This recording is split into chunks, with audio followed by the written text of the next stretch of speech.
Welcome to the H-Files 5 in 5. This is the feature where we're going to be serving up the juiciest morsels of wisdom from the H-Files. I'll be endeavouring to do 5 key takeaways in 5 minutes, hence 5 in 5. So this is perfect for when you want all the insights, but you only have time for the highlights. So sit back, relax, and let us deliver the best bits, no fluff, all flavour. So today's focus is how to turn your expertise into a scalable business with insights from Justin Allen Montgomery. He's a nurse practitioner who built an 8-figure continuing education company. So takeaway number 1, solve a real problem. Don't start with what you want to sell, start with what your profession actually struggles with. So the action point here is within the next 7 days, list the top 10 recurring problems that you hear from your peers or your clients, then rank them in order of frequency, because that's then the problem that you want to try and solve.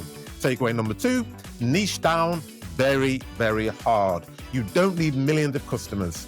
You need a very specific target audience. And Justin started with just nurse practitioners, and that's a community of around just 300,000 people in the US, and he built an 8-figure business out of that community. So the action point here is, by the end of this week, write a 1-sentence description of your ideal audience, e.g. it's a new nurse practitioners who want to start private practices, as it was in Justin's case, and you find out your equivalent and then validate that by asking 3 people in that field if this resonates.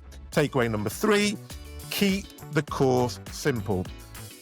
Nowadays, you don't need any fancy studios. You don't need loads of complex software. You know, you can build a business with PowerPoint slides, a microphone, and a hosting platform.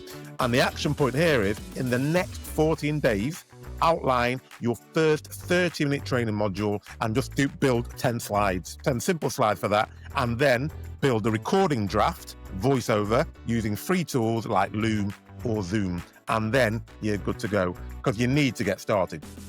Takeaway number 4, marketing is the business. A great course means absolutely nothing if no one sees it. Marketing, especially email and smart paid advertising, is the engine for your course. So the action point here is, this month, set up an email list. You know, use something like MailChimp or ConvertKit. There's lots of other things out there that you can use for email lists. It's really quite simple. And then create a simple freebie, you know, a simple lead magnet, something like a 2-page checklist. Think about that problem you're solving, put a 2-page checklist, which helps solve that problem, and then commit to growing your list by 50 contacts in the first 30 days. And moving on to the final takeaway number 5, be patient and build credibility. Success does not happen overnight. Justin's first $100,000 month came after months and months of showing up and building trust. So that's what you need to do. So action point here is, starting this week, post 1 short piece of freebie content, an insight, a tip or case study twice a week. Do that for the next 8 weeks to establish credibility and consistency. So in closing, your roadmap is simple. Identify a problem, niche down, keep it simple, market relentlessly, and be patient. That's how expertise turns into income and impact. Thank you very much for tuning in to 5 in 5. If you enjoyed this episode, then share it with someone who could use these insights and also direct them to the full episode. Don't forget to subscribe and join me next time for more practical wisdom in just 5 minutes. Until then, keep learning, keep growing, and keep making an impact.